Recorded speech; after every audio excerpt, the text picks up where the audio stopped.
एवढ्याच सकाळी इतकं हेल्दी घेतलं तर पचन संस्थेला असं वाटतं अरे काय चाललंय काय एवढ्या हेल्दीची सवय नाही आपल्याला. ते आरोग्ययुक्त असणार आहे. त्यामध्ये ट्राय करूयात आपण. चला उकाळा म्हणतात याला.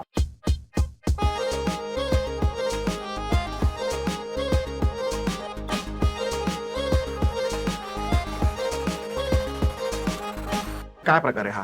हळदी दूध असतं, हा. किंचित टाकलेले असेल, त्याच्यामध्ये ड्रायफ्रुट्स हा आणि वरून जर आपल्या हवा असेल आपल्याला तर मग आपण केशर वगैरे टाकून घेऊ शकतो. बरोबर. म्हणजे मसाला दूध आणि हे खूप वेगळं वेगळं आहे. पिऊन बघूयात.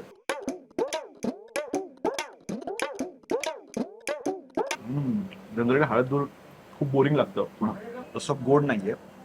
आणि हळदीची अशी किंचित चव येते त्याला, खूप जास्त नाही. हे फ्रेश करून देतात. खूप वेळ लागतंय. प्रत्येक घासाला ड्रायफ्रुट्स आहे. प्रत्येक घासाला ड्रायफ्रुट्स येतात. जनरली हळदीची जी चव आहे ना, हम्म.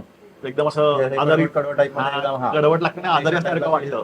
चहाच्या ऐवजी मी रोज पिऊ शकतो बरं का. Both yes. सोलापूरला आलात उकळा नक्की ट्राय करा.